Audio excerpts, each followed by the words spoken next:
சற்றுமுன் வெளியான மிக முக்கியமான தகவல், ரேஷன் அட்டைதாரர்களுக்கு மிக முக்கியமான தகவல் வந்துவிட்டது. அது என்னென்ன விஷயங்கள் என்று இங்கே முழுமையாக பாருங்கள். நீங்க மறக்காம வீடியோக்கு லைக் பண்ணிட்டு சேனலை சப்ஸ்கிரைப் பண்ணிட்டு பாருங்க. தமிழகத்தில் முன்னுரிமை அந்தியோதயா, முன்னுரிமையற்ற அரிசி, சர்க்கரை உள்ளிட்ட பல்வேறு பிரிவுகளில் 2.28 கோடி ரேஷன் அட்டைதாரர்கள் உள்ளன. இதில் பொது விநியோக திட்டம் முழுமையாக கணினிமயமாக்கப்பட்டு உள்ளது. அந்த வகையில் தமிழக ரேஷன் கார்டுகளின் தனிப்பட்ட விவரங்கள் திருடப்பட வாய்ப்புள்ளதாக எச்சரித்துள்ள மத்திய அரசு, பொது விநியோக திட்ட இணையதளத்தின் பாதுகாப்பு அம்சங்களை பலப்படுத்த நடவடிக்கையானது எடுக்குமாறு தமிழக உணவு வழங்கல் துறைக்கு அறிவுறுத்தியுள்ளது. இதில் தமிழகத்தில் 2,28,09,000க்கும் மேற்பட்ட குடும்பங்களுக்கு பொது விநியோக திட்டத்தின் கீழ் மாதந்தோறும் மானிய விலையில் அரிசி, கோதுமை, சர்க்கரை, பருப்பு, பாமாயில், மண்ணெண்ணெய் போன்ற அத்தியாவசிய பொருட்கள் வழங்கப்பட்டு வருகின்றன. இதில் தமிழக ரேஷன் கடைகளில் 2.22 கோடி அரிசி கார்டுதாரர்களுக்கு அரிசி, கோதுமை இலவசமாகவும், சர்க்கரை, தூரம்பருப்பு, பாமாயில் ஆகியவற்றை மானிய விலையிலும் வழங்கப்படுகின்றன. இதில் ரேஷன் கார்டுக்கு விண்ணப்பித்தல், முகவரி மாற்றம், உறுப்பினர்களை சேர்த்தல் அல்லது நீக்குதல், மொபைல் எண் மாற்றம், நகல் ரேஷன் கார்டு பொருத்தல் உள்ளிட்ட சேவைகள் அனைத்துமே தமிழக பொது விநியோக திட்ட இணையதளம் மூலம் வழங்கப்பட்டு வருகின்றன. இந்த நிலையில்தான் இணையதளத்தில் சைபர் பாதுகாப்பு அச்சுறுத்தல் ஏற்பட்டு ரேஷன் கார்டுதாரர்களின் விவரங்கள் திருடப்பட வாய்ப்புள்ளதாக மத்திய மின்னணு மற்றும் தகவல் தொழில்நுட்ப அமைச்சகத்தின் கணினி அவசரகால பதிலளிப்பு குழு எச்சரிக்கை விடுத்துள்ளது. இதையடுத்து இணையதளத்தின் பாதுகாப்பு வசதிகளை பலப்படுத்த வேண்டிய அவசியம் ஏற்பட்டுள்ளது. நீங்க மறக்காம வீடியோக்கு லைக் பண்ணிட்டு சேனலை சப்ஸ்கிரைப் பண்ணிட்டு பாருங்க. அதே சமயம் தீபாவளிக்கு முன்பு ரேஷனில் இதை வழங்குவோம். அரிசி அட்டைதாரர்களுக்கு மிக மகிழ்ச்சியான தகவல் அமைச்சர் வெளியிட்டுள்ளார். அது என்னென்ன என்பதை இங்கே முழுமையாக நீங்கள் பாருங்கள். நீங்க மறக்காம வீடியோக்கு லைக் பண்ணிட்டு பாருங்க.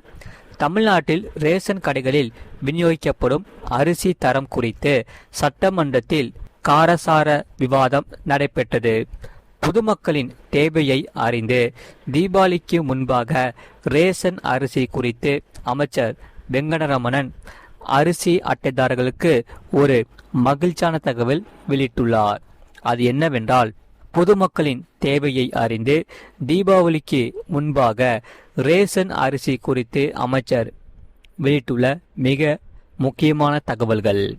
அதாவது, தமிழ்நாடு ரேஷன் கடைகளில் விநியோகிக்கப்படும் ரேஷன் அரிசி குண்டு ரக அரிசியாக இருப்பதால் பலரும் அதை சாப்பிடுவதற்கு பயன்படுத்துவதில்லை என்பதால் தீபாவளிக்கு முன்பு ரேஷனில் வழங்கப்படும் அரிசி குறித்து அமைச்சர் வெங்கடரமணன் அரிசி அட்டைதாரர்களுக்கு ஒரு குட் நியூஸ் ஒன்றை தெரிவித்துள்ளார். அது என்னவென்றால், தமிழ்நாடு சட்டப்பேரவையில் முதலமைச்சர் விஜய் தலைமையிலான தாவேகா அரசு தனது முதல் பட்ஜெட்டை தாக்கல் செய்துள்ளது. இதைத் தொடர்ந்துதான் கவன ஈர்ப்பு தீர்மானங்கள், மானிய கோரிக்கை விவாதங்கள் நடைபெற்று வருகின்றன. அதன்படி பார்க்க போனால், அந்த சட்டப்பேரவையில் பேசிய பொதுப்பணித்துறை மற்றும் விளையாட்டு மேம்பாட்டுத்துறை அமைச்சர் ஆதவ் அர்ஜுனா, இன்றைய பெரும்பாலான மக்கள் ரேஷன் அரிசி சாப்பிடுவதில்லை. நமது ஆட்சியில் வழங்கும் அரிசி சன்ன ரக வகைகளை கொடுப்போம் என முதல்வர் கூறியுள்ளார். இதை ரேஷன் கடையில் கொடுக்கும் அரிசி மக்கள் சாப்பிடக்கூடிய அளவுக்கு இருக்க வேண்டும் என முதல்வர் கூறியுள்ளார். அதனால்தான் சன்ன நெல் ரக உற்பத்தியை அதிகரிக்க நடவடிக்கை எடுத்து வருவதாக கூறினார். தொடர்ந்து பேசிய அமைச்சர் ஆதவ் அர்ஜுனா, ரேஷன் அரிசி வாங்கும் 90% மக்கள் ரேஷன் அரிசி சாப்பிடுவதில்லை. ஏனென்றால் இதை இட்லி மாவுக்கு பயன்படுத்தி வருகிறார்கள்.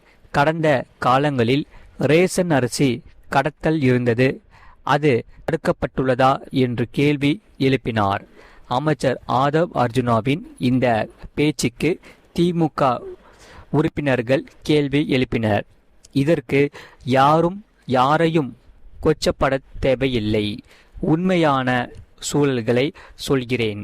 இலவச மருத்துவமனைக்கு நாம் சென்றது இல்லை. இலவச உணவுகளை சாப்பிடுவது இல்லை. இலவசம் என்ற வார்த்தையே தவறு, மக்களின் உரிமை என்று அமைச்சர் ஆதவ் அர்ஜுனா கூறினார். அப்போது பேசிய முன்னாள் அமைச்சரும் திமுக சட்டமன்ற உறுப்பினருமான KN நேரு, சர்க்கரை நோய் வந்தவர்கள் ரேஷன் அரிசி சாப்பிட்டால் சர்க்கரை குறையும் என மருத்துவர்கள் கூறியதால் ரேஷன் அரிசியை சாப்பிட்டு வருகிறோம். தாளடி பட்டத்தில் மட்டுமே சன்ன ரக நெல் உற்பத்தி இருக்கும். அதை ரேஷன் கடைகளில் கொடுக்க சாத்தியமில்லை என்று KN நேரு தெரிவித்தார். இதற்கு பதிலளித்து பேசிய கூட்டுறவு துறை அமைச்சர் வெங்கடரமணன், நம்மிடம் அரிசி கையிருப்பு அதிகம் உள்ளது. அரிசி தட்டுப்பாடு எதுவும் இல்லை. தீபாவளிக்குள் ரேஷன் அட்டைதாரர்களுக்கு சன்ன ரக அரிசி வழங்கப்படும் என தெரிவித்துள்ளார். இந்த அறிவிப்பு சாமானிய மக்களிடையே மிகுந்த வரவேற்பை பெற்றுள்ளது என்று கூறினார். அதே சமயம் தீபாவளிக்குள் ரேஷன் அட்டைதாரர்களுக்கு சன்ன ரக அரிசி வழங்கப்படும் என அமைச்சர் வெங்கடரமணன் அறிவித்திருப்பது அரிசி அட்டைதாரர்களுக்கு மிகப்பெரிய மகிழ்ச்சியை ஏற்படுத்தி உள்ளது. ஆகையால் நீங்கள் மறக்காம நம்ம சேனலை சப்ஸ்கிரைப் பண்ணிக்கோங்க, வீடியோக்கு ஒரு லைக் பண்ணிக்கோங்க. நீங்கள் சப்ஸ்கிரைப் மட்டும் பண்ணால் பத்தாது, பக்கத்து பெல் பட்டனையும் கிளிக் பண்ணி வச்சுக்கோங்க. அப்போ தான் நம்ம போடுற வீடியோஸ் எல்லாமே உங்களுக்கு ரெகுலராக காமிக்கும். அதே சமயம் இந்த செய்தியை பற்றி நீங்கள் என்ன சொல்கிறீங்க, உங்களுடைய கருத்துக்கள் என்னென்னு கமெண்ட் செக்ஷனில் மறக்காமல் கமெண்ட் பண்ணிக்கோங்க. அதே சமயம் இந்த செய்தி உங்கள் நண்பர்கள் தெரியப்படுத்தவும் கண்டிப்பாக ஷேர் பண்ணிக்கோங்க. அவங்களும் இந்த வீடியோ பார்த்து பயன்பெற்று கொள்ளட்டும். நிறைய பேர் பார்க்குறீங்க, ஆனால் வீடியோக்கு லைக் பண்ண மாட்டேங்கிறீங்க, சேனலை சப்ஸ்கிரைப் பண்ண மாட்டேங்கிறீங்க. நீங்கள் மறக்காமல் வீடியோக்கு லைக் பண்ணிவிட்டு சேனலை சப்ஸ்கிரைப் பண்ணிவிட்டு நமக்கு சப்போர்ட் பண்ணிங்கன்னா நம்ம புதிய புதிய செய்திகள் நம்ம சேனலில் போடுறதுக்கு ரொம்பவே யூஸ்ஃபுல்லாக இருக்கும். நம்ம அரசு சார்ந்த மிக முக்கியமான தகவல்கள் நம்ம சேனலில் டெய்லியுமே அப்லோட் பண்ணிகிட்டே தான் இருப்போம். அதனால் நீங்கள் மறக்காமல் நம்ம சேனலை சப்ஸ்கிரைப் பண்ணி வச்சிட்டிங்கன்னா உங்களுக்கு ரொம்பவே யூஸ்ஃபுல்லாக இருக்கும். இவ்வளோ நேரம் முழுமையாக வீடியோ பார்த்ததுக்கு மிக்க நன்றி. இந்த செய்தியை பற்றி, அதாவது ரேஷன் அரிசி சன்ன ரக அரிசி மாற்ற இருக்கிறார்கள் ரேஷன் கடையில். அதை பற்றி பொதுமக்கள் அனைவரும் நீங்கள் என்ன சொல்கிறீங்க, உங்களுடைய கருத்துக்கள் என்னன்னு கீழே கமெண்ட் பாக்ஸில் மறக்காமல் உங்களுடைய கருத்துக்களை பதிவு பண்ணுங்கள். மற்ற பழைய அந்த அரிசி குண்டு அரிசியை விட இந்த அரிசி உங்களுக்கு ஓகேவா? இப்போ புதிய புதிய சேஞ்சஸ் பண்ணிகிட்ருக்காங்க அரசு. அதனால் இந்த செய்தியை பற்றி நீங்கள் என்ன சொல்கிறீங்கிறத கமெண்ட் செக்ஷனில் மறக்காமல் கமெண்ட் பண்ணிக்கோங்க. இவ்வளோ நேரம் முழுமையாக வீடியோ பார்த்ததுக்கு மிக்க நன்றி. மீண்டும் நம்ம அடுத்த வீடியோவில் நம்ம கண்டிப்பாக சந்திப்போம். நன்றி, வணக்கம்.